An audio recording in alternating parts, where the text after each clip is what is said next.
আসসালামু আলাইকুম প্রিয় শিক্ষার্থী বন্ধুরা, আরেকটি নতুন ভিডিওতে সবাইকে স্বাগতম জানাচ্ছি। আজকে আমরা অষ্টম শ্রেণীর গণিত বিষয়ের দ্বিতীয় অধ্যায় নিয়ে আলোচনা করব। তো দ্বিতীয় অধ্যায় রয়েছে মুনাফা এবং চক্রবৃদ্ধি মুনাফা সম্পর্কিত ম্যাথ। তো আমরা আমাদের প্রথম এই ভিডিওতে আমরা মুনাফা সম্পর্কিত বেসিক আলোচনা করব এবং পরবর্তী ভিডিওর সময় আমরা ম্যাথ নিয়ে আলোচনা করব। তো চলো বন্ধুরা, আমরা আমাদের বেসিক শুরু করি। তো এই ভিডিও প্রথমে আমরা লাভ ক্ষতি নিয়ে আলোচনা করি। ধরো কোনো একটি প্রোডাক্ট আমরা ১০০ টাকায় ক্রয় করেছি। তো আমাদের ক্রয় মূল্য ধরে নিলাম ১০০ টাকা এবং বিক্রয় মূল্য ধরে নিলাম ১১০ টাকা। এক্ষেত্রে আমাদের যেহেতু বিক্রয় মূল্য ক্রয় মূল্য থেকে বেশি, সেহেতু আমাদের এক্ষেত্রে লাভ হয়েছে। তাহলে আমাদের লাভ কত? ১১০ বিয়োগ ১০০ সমান ১০ টাকা। এখন যদি আমাদের ক্রয় মূল্য ১০০ টাকা হয় এবং বিক্রয় মূল্য যদি আমাদের ৯০ টাকা হয়, তাহলে আমাদের ক্ষতি হয়েছে। তাহলে ক্ষতি কত হয়েছে এখানে? যেহেতু ক্রয় মূল্য থেকে বিক্রয় মূল্য কম, আমাদের ক্ষতিটা হচ্ছে ক্রয় মূল্য ১০০ টাকা বিয়োগ বিক্রয় মূল্য ৯০ টাকা অর্থাৎ ১০ টাকা। এখানে আমাদের ১০ টাকা ক্ষতি হয়েছে। তো এটা তোমরা সবাই বুঝতে পেরেছো আশা করি। এটা তেমন বোঝার বিষয় নাই। এবার চলো আমরা আমাদের মুনাফার হার নিয়ে আলোচনা করি। ধরো তুমি কোথাও নির্দিষ্ট সময়ের জন্য একটা অ্যামাউন্ট, ধরো হচ্ছে তা ১০,০০০ টাকা জমা রেখেছো এবং সময়টা হচ্ছে ৩ বছর। তাহলে এই যে সময় এবং মূলধন, এই মূলধনের উপর এক নির্দিষ্ট সময় পরে তোমাকে প্রফিট দেওয়া হবে। প্রফিটটা হিসাব করা হবে ১০০ টাকার উপর।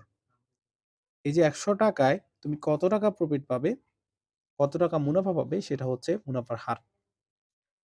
এবার আসো সময়কাল। তা সবাই বুঝতে পারছো যে, যে সময়ের উপরে মুনাফাটা হিসাব করা হবে তা হচ্ছে মুনাফার সময়কাল। আর সরল মুনাফা, ধরো একটা ব্যাংকে তুমি ১০,০০০ টাকা জমা রেখেছো। তখন ধরো সময়, এটা হচ্ছে আমাদের ফিক্সড। ৩ বছরের জন্য রেখেছো। ৩ বছর পরে তুমি একটা নির্দিষ্ট অ্যামাউন্ট পাবে। ৩ বছরটা হচ্ছে ফিক্সড এবং এখানে একটা নির্দিষ্ট হারে তুমি জমা রেখেছো অর্থাৎ ৯%। এই ৯% হচ্ছে ফিক্সড। যখন মূলধন ফিক্সড, সময় ফিক্সড এবং মুনাফার হার ফিক্সড, তখন আমরা পাবো কি? সরল মুনাফা। যেহেতু পরবর্তী ভিডিওতে আমরা আমাদের চক্রবৃদ্ধি মুনাফা নিয়ে আলোচনা করব, এজন্য আমি এখানে চক্রবৃদ্ধি মুনাফার ধারণাটি স্কিপ করলাম। পরবর্তী ভিডিওতে আমরা এই যেগুলো ফিক্সড কেন এখানে করলাম, এই বিষয়ে তোমাদেরকে একটু ধারণা দিব। মুনাফা, আসল, মুনাফার হার এবং সময় নির্ণয়গুলো আমরা কয়েকটি ম্যাথের মাধ্যমে আলোচনা করব। তো চলো আমরা তা শুরু করি। আমাদের মুনাফা, আসল নির্ণয়, মুনাফার হার নির্ণয় এবং মুনাফার সময়কাল নির্ণয়ের জন্য আমাদের কয়েকটি সূত্র প্রয়োজন হতে পারে। যেমন লাভের সূত্র, বিক্রয় মূল্য যখন ক্রয় মূল্য থেকে বেশি হবে তখন আমাদের লাভ হবে। লাভের সূত্র সবাই জানো। ক্ষতি জানো, ক্রয় মূল্য যখন বিক্রয় মূল্য থেকে বেশি হবে তখন ক্ষতি হবে, তাও জানো। এবং লাভ ক্ষতি কিছু হবে না কখন? যখন বিক্রয় মূল্য এবং ক্রয় মূল্যের পার্থক্য শূন্য হবে। অর্থাৎ তুমি যে টাকায় পণ্যটি ক্রয় করেছো এবং সেম টাকায় তুমি পণ্যটি বিক্রি করেছো, তখন তোমার এক্ষেত্রে কোনো লাভ বা ক্ষতি হবে না। সবার একটি পরিচিত সূত্র, তোমরা এর আগের ক্লাসে ওই সূত্রটি নিয়ে আলোচনা করেছো। দেখো, I ইকুয়াল পি এন আর। এখানে আইটা হচ্ছে মুনাফা, পি হচ্ছে আসল, এন হচ্ছে সময় এবং আর হচ্ছে মুনাফার হার। আমরা এই সূত্রটি দিয়ে আমাদের এই অধ্যায়ের অনেকগুলা ম্যাথ সমাধান করতে পারবো। আরো একটি সূত্র রয়েছে, সবৃদ্ধি মূল বা মুনাফা আসল। মুনাফা আসল অর্থাৎ এক্ষেত্রে মুনাফা আসল থেকেই বোঝা যাচ্ছে এক্ষেত্রে কি আছে? মুনাফা আছে এবং আসল আছে। ধরো আমরা মুনাফা আসল বা সবৃদ্ধি মূলকে এর দ্বারা আইডেন্টিফাই করতে পারি। তাহলে A equal P plus I অর্থাৎ আসল প্লাস মুনাফা। তো আমরা এই সূত্রগুলো ব্যবহার করে আমরা আমাদের পরবর্তী ম্যাথগুলো সমাধান করব। এবার আমরা একটি লাভ ক্ষতি নির্ণয়ের ম্যাথ সমাধান করব। তো এখানে আমাদের বলা হয়েছে, একজন দোকানদার প্রতি হালি ডিম 25 টাকা দরে ক্রয় করে প্রতি ২ হালি ৫৬ টাকা দরে বিক্রয় করল। তার শতকরা কত লাভ হবে? শতকরা কত লাভ হবে? এখানে আমরা ম্যাথটা ২ ভাবে সমাধান করতে পারি।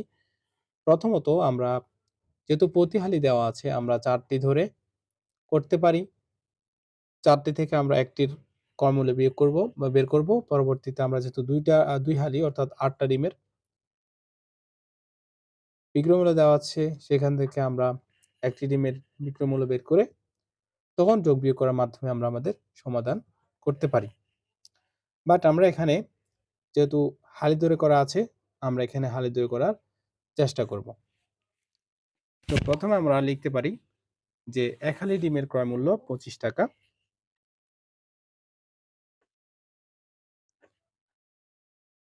1 হালি ডিমের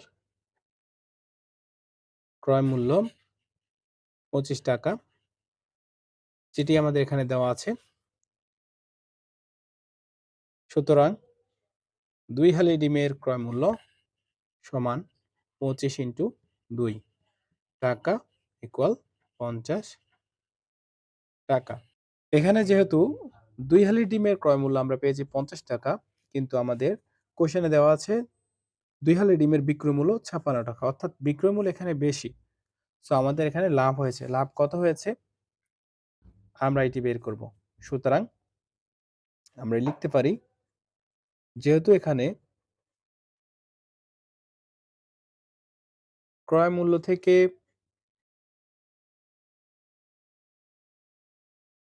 বিক্রয় মূল্য বেশি, সেহেতু এখানে লাভ হয়েছে। আমরা এই লাইনটি স্কিপ করলেও পারতাম, যদি এখানে দেওয়া থাকতো লাভ বা ক্ষতি হয়েছে কিনা, কত লাভ হয়েছে বা কত ক্ষতি হয়েছে, এরকম কোয়েশ্চেন দেওয়া থাকলে আমরা এই লাইনটি লিখতে হবে।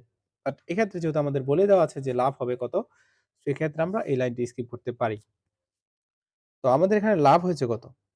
এখানে লাভ সমান 56 থেকে আমরা 50 বিয়োগ করে দিলাম। তাহলে কত হচ্ছে লাভ আমাদের এখানে? ৳6। এখন তো এখানে লাভ আমরা সবসময় ক্রয় মূল্য থেকে আমরা লাভ ক্ষতি হিসাব করব। দেখেন ক্রয় মূল্য দেওয়া আছে ৳50, তো আমরা এই ৳50 থেকে লাভ ক্ষতি হিসাব করব। তো লিখব ৳50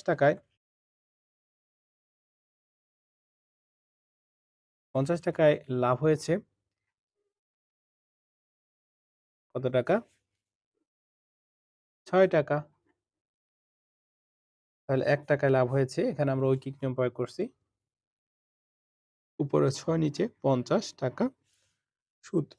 সুতরাং যেহেতু শতকরা বলা হয়েছে, শতকরা কত লাভ? সো আমরা ৳100 হিসাব করব। সুতরাং শতকরায় বা ৳100 লাভ হয়েছে সমান ৬ পূরণ ১০০ ডিভাইডেড বাই ৳50 ইকুয়াল ০, ০ কাটা ৫, ১০, ২ তাহলে ৬ পূরণ ৳2 ইকুয়াল ৳12। তো ৳12 মানে ৳১০০ ৳12, অর্থাৎ লাভ হচ্ছে 12%। সুতরাং লাভ ইকুয়াল 12%। এটি হচ্ছে আমাদের এই কোয়েশ্চেনের সমাধান। আশা করি সবাই ম্যাথটি বুঝতে পেরেছো। চলো আমরা পরবর্তী টপিক নিয়ে আলোচনা করি। এবার আমরা আমাদের একটি মুনাফা নির্ণয় সম্পর্কিত ম্যাথ সমাধান করব। তো এখানে দেখেন কোশ্চেনটি দেওয়া আছে কি? রমিজ সাহেব ব্যাংকে ৳৫,০০০ জমা রাখলেন। এখানে যে জমার টাকাটা আমরা মূলধন হিসেবে ধরে নিব P, এবং ঠিক করলেন যে আগামী ৬ বছর পর তিনি ৬ বছরে তিনি ব্যাংক থেকে কোনো টাকা উঠাবেন না। অর্থাৎ এখানে সময় দেওয়া আছে ৬ বছর, তা হচ্ছে N। ব্যাংকের মুনাফার হার ১০% হলে ৬ বছর পর তিনি মুনাফা কত? এখানে মুনাফার হারও দেওয়া আছে। আর তার মানে দেখেন এখানে আমরা ৩ টা জিনিস পেয়েছি। একটা হচ্ছে P, একটা হচ্ছে N, আরেকটা হচ্ছে R, ৩ টোটাই পেয়ে গেছি। P টা হচ্ছে মূলধন, আ এরপর হচ্ছে N টা হচ্ছে ৬ বছর, তা হচ্ছে N, সময় এবং মুনাফার হার ১০%, তা হচ্ছে R। যে আমরা একটা সূত্রের মাধ্যমে মুনাফা নির্ণয় করতে পারি। আমরা মুনাফার সূত্র জানি I = P/N/R, যেখানে P মূলধন, N সময় এবং R হচ্ছে মুনাফার হার। এর পরবর্তীতে আমাদের মুনাফা আসল বের করতে হবে। মানে মুনাফা আসল কত হবে এটা নির্ণয় করতে বলছে। তো আমরা মুনাফা আসল জানি। মুনাফা আসল ইকুয়াল মুনাফা প্লাস আসলের সমষ্টি। তো চলো আমরা ম্যাথটি ডিটেইলসে করার চেষ্টা করি। তো প্রথমত আমরা লিখব, আমরা জানি কি জানি আমরা? আমরা জানি মুনাফা আই ইকুয়াল পি এন আর। সরাসরি সূত্র আই ইকুয়াল পি এন আর, অর্থাৎ এক্ষেত্রে হচ্ছে মূলধন, এন হচ্ছে সময় এবং আর হচ্ছে মুনাফার হার। তো আমরা যদি এই সূত্রের মধ্যে আমাদের মানগুলো বসিয়ে দিই, আমরা মান কি কি পেয়েছি? আমরা পি পেয়েছি ৫,০০০, এন পেয়েছি ৬ বছর এবং আর পেয়েছি আমরা কি 10%। 10% মানে কি? ১০০ টাকার ১০ টাকা। ১০০ নিচে উপরে ১০। তো চলুন আমরা এবারে এটা সমাধান করি। তার মানে কত? পি এর মান বসিয়ে দিলাম ৫,০০০, পূরণ এন এর মান হচ্ছে ৬, পূরণ আর এর মান কত? এখানে আর এর মান পেয়েছি নিচে ১০০ উপরে ১০। এবার আমরা কাটাকাটি করি। তাহলে আমাদের কত হয়েছে এখানে? ৫০ পূরণ ৬ পূরণ ১০ ইকুয়াল ৩,০০০ টাকা। অর্থাৎ এক্ষেত্রে আমাদের মুনাফাটা হচ্ছে ৩,০০০ টাকা। সো আমরা লিখতে পারি মুনাফা ৩,০০০ টাকা। এবার আসি আমরা মুনাফা আসল। আসল ছিল ৫,০০০ এবং মুনাফা ছিল ৩,০০০। তো এইজন্য আমাদের হয়েছে কি ৫,০০০ প্লাস ৩,০০০ টোটাল ৮,০০০ টাকা। আমাদের মুনাফা আসলটা হচ্ছে ৮,০০০ টাকা।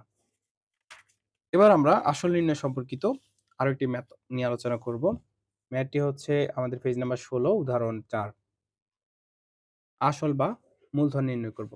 তো সেম সূত্র I ইকুয়াল ফি এন আর। যেহেতু আমরা এই ফিটি নির্ণয় করব, তার মানে আমরা লিখতে পারি phi N R equal I বা P equal I divided by N R. তো আমাদের এই সূত্রটি তো আমরা সরাসরি এখানে বসিয়ে দিতে পারি। আমরা জানি আই ইকুয়াল পি এন আর, সুতরাং পি ইকুয়াল এই অংশটা I divided by N R. তো এখানে আমাদের আইটা কত? আইটা দেওয়া আছে, কোশ্চেনটা দেখি। শতকরা বার্ষিক ৮ সমস্ত ২/১ টাকা মুনাফায় কত টাকা? কত টাকা? অর্থাৎ এখানে পিটা বের করতে বলতো কত টাকা ৬ বছরে। এটা হচ্ছে এন, মুনাফা ২,৫৫০ টাকা হবে। তো এটা হচ্ছে আমাদের আই। এখানে দেওয়া আছে আই, এন, আর। তো আমাদেরকে পিটা বের করতে হবে। তো আমরা পিটা বের করব। এখানে আইটা হচ্ছে কত? ২৫৫০। ২৫৫০ টাকা। এরপরে আমাদের এনটা কত? ৬ বছর, ৬ বসালাম। আর আমাদের মুনাফার হার আরটা কত? আর দেওয়া আছে ৮ সমস্ত ২/১। যেহেতু সমস্ত আকারে আমরা আছে, আমরা একে নরমালি কনভার্ট করব। যেমন নিচে ২, ৮ দুগুণে ১৬ প্লাস ১ ১৭। নিচে ২, উপরে ১৭। এটা হচ্ছে পার্সেন্টে আছে। আমরা কনভার্ট করব টাকাতে। নরমাল টাকাতে, শতকরা তে দেওয়া আছে, আমরা নরমাল টাকাতে কনভার্ট করব। এজন্য আমরা কি করব? সাথে ১০০ দ্বারা ভাগ করব। অর্থাৎ ২ ইনটু ১০০। যদি শতকরায় প্রকাশ করার ক্ষেত্রে আমরা ১০০ দ্বারা গুণ করি। বাট এখানে আমরা যেহেতু নরমালি টাকাতে কনভার্ট করব, এজন্য আমরা ১০০ দ্বারা ভাগ করেছি এত টাকা। আমরা লিখতে পারি I equal P N R, এই সূত্রের মধ্যে P equal to I by N R, পরে আই ২৫৫০, নিচে এন ৬ আর আর হচ্ছে কত? উপরে ১৭, নিচে হচ্ছে ২ ইনটু ১০০। এটাকে আমরা আরো সিম্পলিফাই করে নিই। এটা হচ্ছে ২৫৫০ পূরণ, যেহেতু এটা নিচের অংশ আমরা উপরে লিখতে পারি ২ ইনটু ১০০ আর নিচে হচ্ছে ৬ ইনটু ১৭। তো যদি আমরা কাটাকাটি করি তাহলে আমাদের আসে ৫০ ইনটু ১০০ টাকা, অর্থাৎ ৫,০০০ টাকা। ক্যালকুলেশন করলে ৫,০০০ টাকা আসবে। তো আমাদের এখানে পিটা হচ্ছে কত? ৫,০০০ টাকা। তো এইভাবে আমরা আমাদের একই সূত্রের মাধ্যমে আই ইকুয়াল পি এন আর সূত্রের মাধ্যমে মূলধনও নির্ণয় করতে পারি। এবার আমরা মুনাফার হার নির্ণয় করব। মুনাফার হার নির্ণয়ের জন্য আমরা আরো একটি ম্যাথ দেখতে পারি। ম্যাথটি ১৬তম পৃষ্ঠার 5 নাম্বার উদাহরণ বলা আছে শতকরা বার্ষিক কত মুনাফায় অর্থাৎ শতকরা বার্ষিক কত মুনাফায় অর্থাৎ মুনাফার হারটা কত? ৩,০০০ টাকার মূলধন দেওয়া আছে ফি ৩,০০০ টাকা আর সময়টা দেওয়া আছে এখানে n এবং মুনাফা দেওয়া হচ্ছে আয় ১৫০০ টাকা। অর্থাৎ শতকরা বার্ষিক কত মুনাফায় ৩,০০০ টাকার ৫ বছরের মুনাফা ১৫০০ টাকা হবে। এক্ষেত্রে আমাদের n দেওয়া আছে, p দেওয়া আছে এবং আয় দেওয়া আছে আমরা বের করতে হবে r অর্থাৎ I equal P N R এই সূত্রের মাধ্যমে আমরা হারটা নির্ণয় করব, মুনাফার হারটা নির্ণয় করব অর্থাৎ I ডিভাইডেড বাই PN এই সূত্রের মাধ্যমে আমরা আমাদের মুনাফার হারটা নির্ণয় করে ফেলব। ওখানে কি কি তথ্য দেওয়া আছে আমরা তা আগে লিখি। আসল P ইকুয়াল দেওয়া আছে ৩,০০০ টাকা,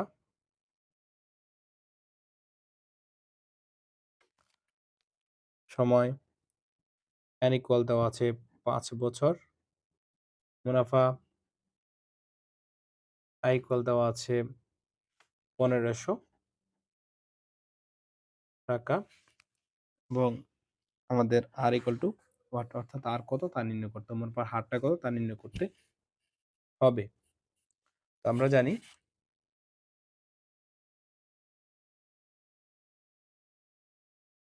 সূত্রটা I equal P N R বা যেহেতু আর নির্ণয় করতে হবে r ইকুয়াল কত I divide by P N. এক্ষেত্রে I এর মান ছিল ১৫০০, p এর মান ছিল ৩,০০০ এবং n এর মান ছিল ৫ বছর। যেহেতু r এই জন্য হবে পার্সেন্ট। তো আমরা কাটাকাটি করি,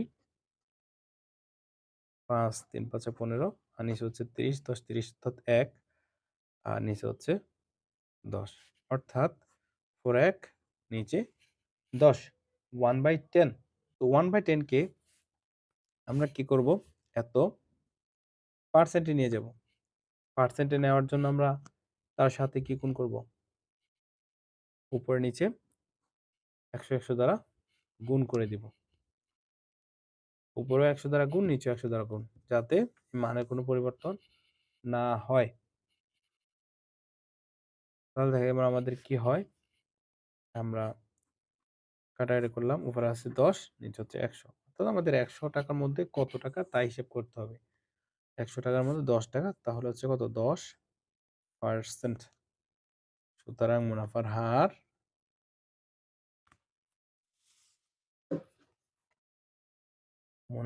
হার আমরা লিখতে পারি 10%। এভাবে আমরা আমাদের এই একই সূত্রের মাধ্যমে মুনাফার হারও নির্ণয় করতে পারি। এবার আসি আমরা কিভাবে আমাদের ওই একই সূত্রের মাধ্যমে সময় নির্ণয় করব। তো চলো আমরা সময় নির্ণয়ের আরেকটি ম্যাথ দেখে নিই।